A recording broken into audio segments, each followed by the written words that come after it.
Bonsoir Philomène. Eh bien voilà, de nouveau, c'est l'heure du conte. Et alors cette fois-ci, c'est Ilia qui a été au marché chercher des mots.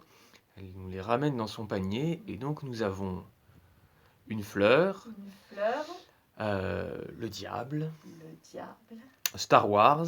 Star Wars, Et puis elle a décidé de nous ramener un quatrième mot bonus, un astrophysicien. un astrophysicien. Alors qu'est-ce que tu nous as concocté avec tout ça, Philomène? Alors, je vous ai préparé une petite salade du chef avec ces 4 mots et je te la propose, Tilia, maintenant. Allez, c'est parti, de ma bouche à vos oreilles, que mon histoire fasse merveille. Et nous voilà dans le Finistère. Cette terre éloignée de tout au bout de la France, tout au bout de la terre, là il n'y a plus rien, il y a presque la mer a mangé la terre.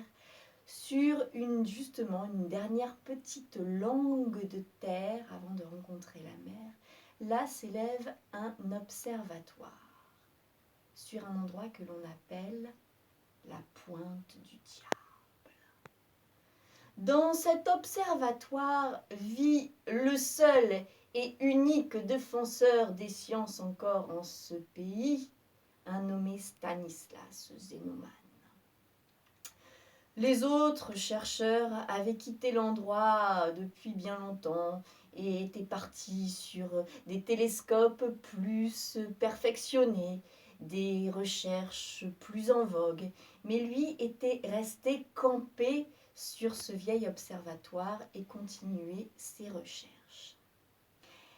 Il passait le plus clair de son temps à observer la nuit noire et ses étoiles scintillantes. Et le reste du jour, il noircissait des pages de données telles la rotation, l'axe de rotation, la composition des gaz, etc. etc. Or, un soir, alors qu'il observait les astres, une partie du ciel seulement, à vrai dire, il était concentré sur la constellation du Taureau. Et même encore sur quelque chose de particulier sur la zone M45 pour les spécialistes. En fait, il s'agit des Pléiades. Les Pléiades, si vous savez ce que c'est les Pléiades, c'est 7 étoiles que l'on nomme des sœurs. Astérope, Mérope, Maïa, quoi d'autre encore? Tagète, Alcyone, Sélène. Et il était concentré sur sa petite préférée, Alcyone. Il la regardait tous les soirs. C'était en quelque sorte sa planète fétiche. Or, un soir, il vit une ombre particulière autour de sa planète, comme une brume astrale, quelque chose d'inquiétant. Cela entourait sa planète complètement et formait un voile noir. Il se dit, mais mince, mais qu'est-ce que c'est que ça? J'ai jamais vu ça.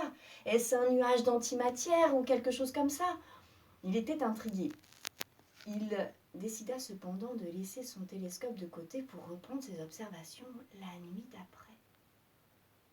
Le lendemain, il sortit à nouveau sa lunette d'astronomie et il ne vit plus Alcyone.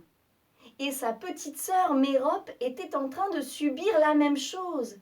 Un voile obscurcissant arrivait tout autour de la planète et l'empêchait de faire rayonner sa lumière. Là, Stanislas se dit qu'il se passait vraiment quelque chose. Il se dit, mince, mais est-ce que je dois prévenir la communauté scientifique? Ils ne vont pas me croire, c'est sûr.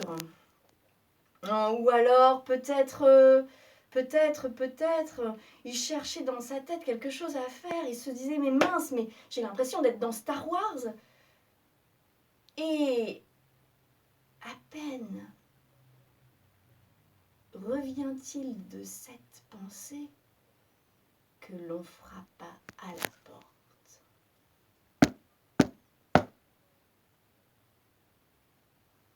La porte s'ouvrit et un personnage vêtu de noir, un chapeau sur la tête, une barbichette et des yeux luisants à vous glacer le sang entra.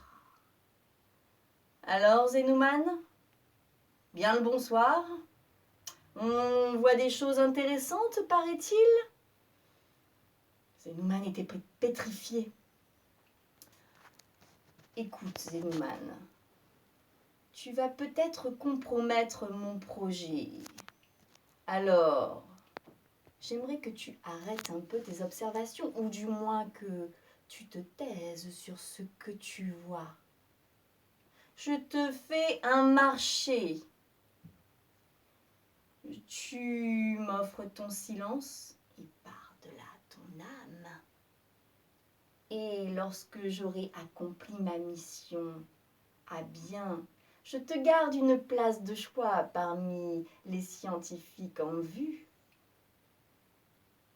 Ou alors tu refuses.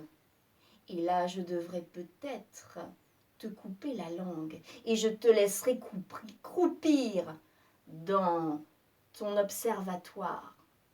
Tes recherches ne mèneront à rien et tu ne seras pas reconnu. Zénoumane ne savait plus quoi dire, il était pétrifié de peur. Le diable partit, car en effet c'était lui, et le laissa dans cet état. Ah! Après quelques minutes, il reprit ses esprits, il se dit mais c'est pas possible, il tourna en rond à droite, à gauche dans la pièce, il se dit que se passe-t-il? Que vais-je faire?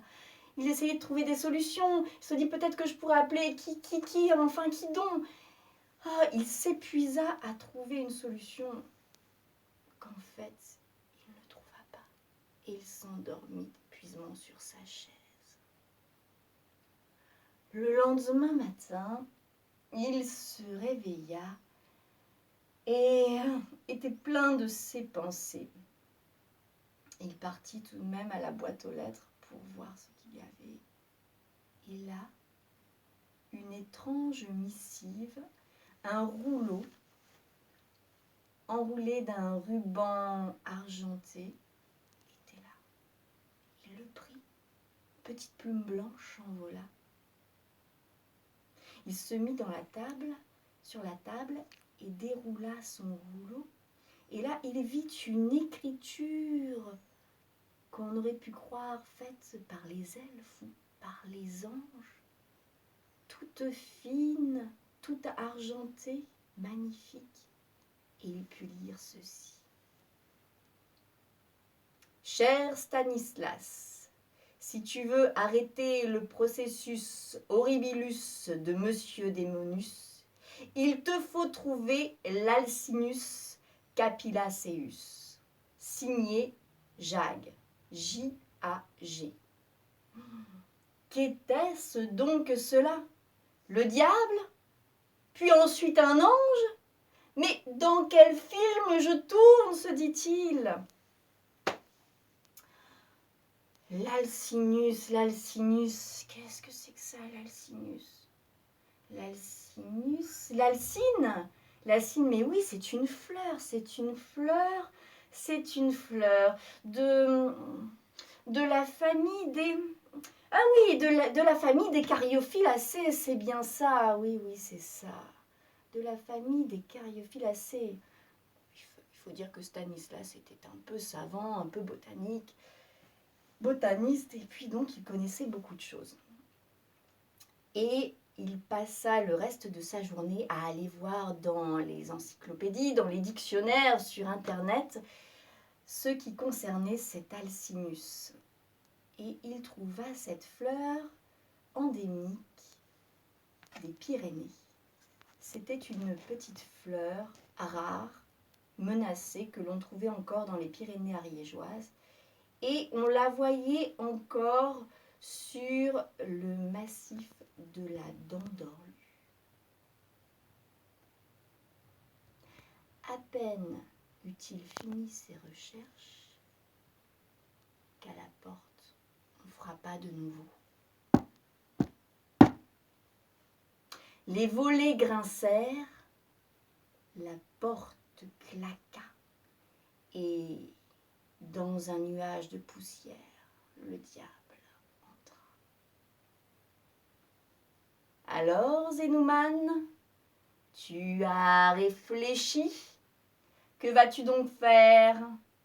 Tu vas prendre mon parti? Tu deviendras peut-être le roi de l'astronomie. Zénoumane était perplexe et encore plus pétrifié de peur que la première fois.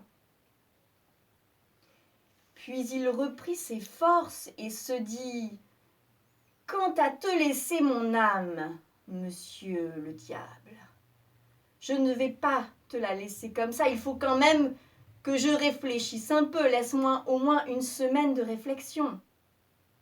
Après, c'est sûr, je prendrai une décision sans concession. »